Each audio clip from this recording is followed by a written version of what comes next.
జమ్ము ఏది అయినా ట్రై చెయ్యి ఆచి చికెన్ మసాలా. హైదరాబాద్ లోని రాణిగంజ్ బస్ డిపో వద్ద రెండో రోజు ఆర్టీసీ కార్మికులు నిరసన తెలుపుతున్నారు. ప్రైవేట్ డ్రైవర్లు సైతం తమకు మద్దతుగా బస్సులను బయటకు తీయలేదని ఆర్టీసీ కార్మికులు తెలిపారు. ఎండలను లెక్క చేయకుండా ఆటపాటలతో నిరసనను వ్యక్తం చేస్తున్నారు. ఇక ఇదే అంశానికి సంబంధించిన మరింత సమాచారాన్ని రాణిగంజ్ డిపో నుంచి మా ప్రతినిధి వంశీకృష్ణ అందిస్తారు. Vamsikrishna, over to you. సమ్మె రెండవ రోజుకు చేరుకుంది. హైదరాబాద్ నగరంతో పాటుగా రాష్ట్రంలో ఎక్కడ చూసినా డిపోలకే బస్సులు పరిమితమైనవి. నిన్న అరకొర కొంత బయటకు తిరిగినా కూడా ఈరోజు డిపోల నుంచి బైసులకు ఏదైతే బయటకు బస్సులను పంపించినటువంటి పరిస్థితి మనకు అనిపిస్తుంది. ప్రజలు మనం రాణిగంజ్ డిపో వద్ద ఉన్నాం. రాణిగంజ్ డిపో వద్ద ఆటపాటలతోటి నిరసనను వ్యక్తం చేస్తూ ఉన్నారు కార్మికులు. మనతో పాటు కొంతమందితో కూడా మాట్లాడించే ప్రయత్నం చేద్దాం. చెప్పండి, ఈరోజు రాణిగంజ్ నుంచి ఏమన్నా డిపో నుంచి బయటకు బస్సులు వెళ్ళాయంటారా? ఈరోజు రాజధాని డిపో నుంచి బస్సులు బయటికి వెళ్ళలేవు. 3-4 బస్సులు ఏదైతే అద్దె బస్సులు ఎలక్ట్రికల్ బస్సులు పెట్టిరో అవి మాత్రమే వెళ్ళినాయి.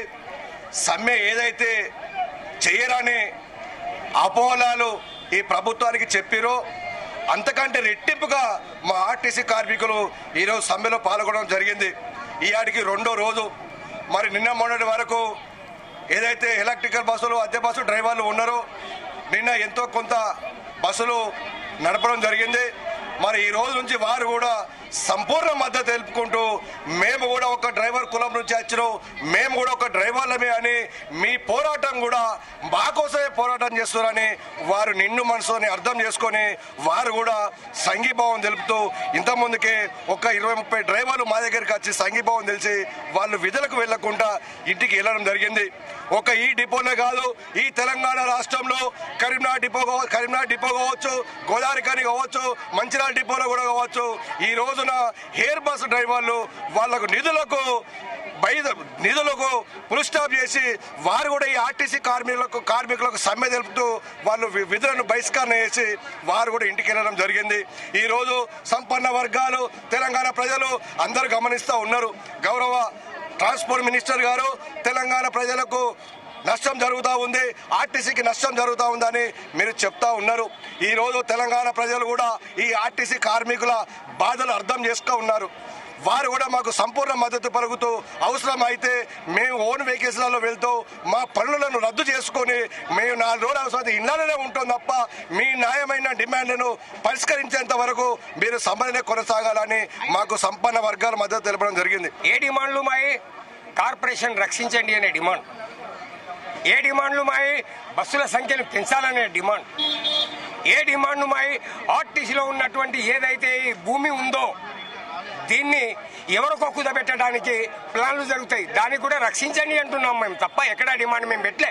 మేనిఫెస్టోలో వారు పెట్టినటువంటి డిమాండ్లే మేము ప్రస్తావనకు వచ్చినాం. మీ వెనకాల సమ్మె వెనకాల కేసీఆర్ ఉన్నారట కదా, నిన్న పొన్నం ప్రభాకర్ మాట్లాడుతూ చెప్పారు మంత్రి గారు. సార్, ఒక మంత్రి హోదాలో ఉండి అట్టడుగు స్థాయి నుంచి వచ్చినటువంటి వ్యక్తి తను నియోజకవర్గంలో 99% గిరిజన ఓట్లపై గెలిచిన వ్యక్తి ఏం చీటింగ్ మాట్లాడినావు పొన్నమన్నా? నువ్వు ఏమైనా నేమేనా? ఏదైనా కేసీఆర్ కనబడుతుండా? కండువాలు ఉన్నాయా? అద్దు చీటి చేయకు. అంటే మేము తప్పు చేస్తే ఐపీసీ 420, నువ్వు తప్పు చేస్తే 420 కదా. కాన్స్టిట్యూషన్ రైట్ అందరికి ఉంది, అందరి కాన్స్టిట్యూషన్ రైట్స్ రాజ్యాంగ ప్రకారం ఉన్నటువంటి హక్కు మేము అడుగుతున్నాం. ఏ ప్రభుత్వం వచ్చినా కూడా అపోజిషన్ వాళ్ళను బదనాం చేయడం అనేది, బ్లేమ్ చేయడం అనేది కొత్తగా ఏం కాదండి. ఇంతకుముందుకు మాకు కేసీఆర్ ప్రభుత్వం ఉండగా మాకు నష్టం జరుగుతుంది, మాకు రావాల్సిన ఇవ్వట్లేదని మేము సమ్మెకి వెళ్ళినప్పుడు ఇదే రేవంత్ రెడ్డి అన్న మాకు మద్దతు ఇచ్చిండు. మరి అప్పుడు మరి కేసీఆర్ అనలేదు కదా మీకు రేవంత్ రెడ్డి మద్దతు ఇస్తున్నాడని. చేతనైనంత మటుకు కార్మికులేమో యుద్ధం చేస్తాము, కొట్లాడతాము. కోరి తెచ్చుకున్న తెలంగాణలో మేము హక్కుదారులుగా ఉంటాం తప్ప ఎవరో మద్దతు కోరి ఎవరో మాకు సపోర్ట్ చేస్తున్నారని మాత్రం మేము సమ్మెకు దిగలేదండి. మీరు ఇస్తానన్న హామీలు నెరవేర్చుకుంటారు అని మేము నమ్ముతున్నాం.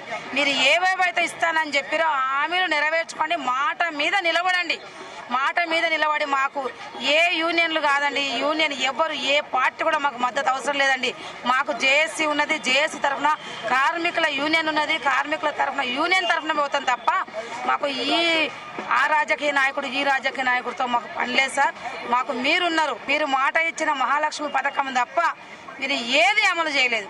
మా పక్షాన మరి మీకు ఎందుకు ఇంత విమర్శ ఉందో మాకు తెలియదు. మేము నిలబడి మీ పక్షాన మేము నిలబడి ఇంటింటికి వెళ్ళకున్నా కూడా రోజుకు 100 మందిని కలుస్తూ మేము ప్రచారం చేస్తే గెలిచి గద్దెల మీద కూర్చున్న అయ్యా ఇప్పుడు మమ్మల్ని గుర్తించమని అడుగుతున్నాము. విలీన ప్రక్రియ తొందరగా చేయటట్టు కావాలి సార్. మాకు అదే ఎలక్ట్రిక్ బస్సులు రద్దు చేసి అవి మా దాంట్లో కలిపేలాగా చూడాలి. మా డ్రైవర్లకు అన్నది ఉద్యోగ భద్రత ఉంటుంది. దానివల్ల పక్క రాష్ట్రాల వాళ్ళ డ్రైవర్లని తీసుకొచ్చి ఇక్కడ ఉద్యోగాలు ఇవ్వడం అది కరెక్ట్ కాదు. మా తెలంగాణ కోసం మేము పోరాడాం.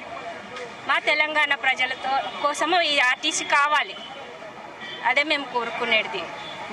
పక్క రాష్ట్రంలో విలీనం చేసినట్టు ఇక్కడ కూడా తొందరగా రేవంత్ రెడ్డి గారు స్పందించి విలీనం చేసి మాకు యూనియన్లను పునరుద్ధరించి తొందరగా సమ్మె విరమింపజేసేలా చేయాలని కోరుకుంటున్నాం సార్. మేము న్యాయమైన కోరికలే కోరుతున్నాం ప్రభుత్వాన్ని.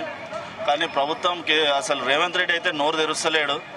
అసలు మాకు సీఎం కాకముందుకు మేము అప్పుడు టీఆర్ఎస్ గవర్నమెంట్ ఉన్నప్పుడు మాకు ఎంత మద్దతు ఇచ్చిండో, వచ్చి గవర్నమెంట్ వచ్చినాక ఫుల్ మద్దతు ఇస్తా అని చెప్పి ఇప్పుడు అసలు నోరు కూడా మెదుపుతలేడు సీఎం గారు.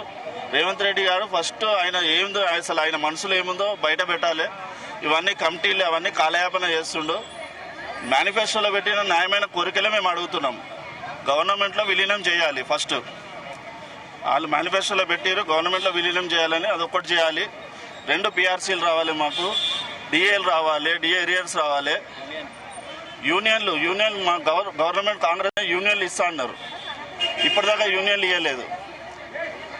ఇంకోటి డిపోలో అన్ని ప్రైవేట్ వాళ్ళకి ఇచ్చేసి ఎలక్ట్రికల్ బస్సులు తెచ్చి మమ్మల్ని మా ఎంప్లాయీస్ అందరినీ డిస్టిక్లకి అక్కడిక్కడ ట్రాన్స్ఫర్ చేస్తారు.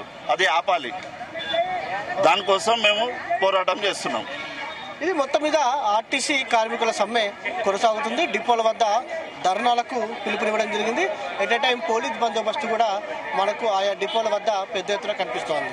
వీడియో జర్నలిస్ట్ ఏమొత్తం వంశీకృష్ణ, జీ తెలుగు న్యూస్, హైదరాబాద్.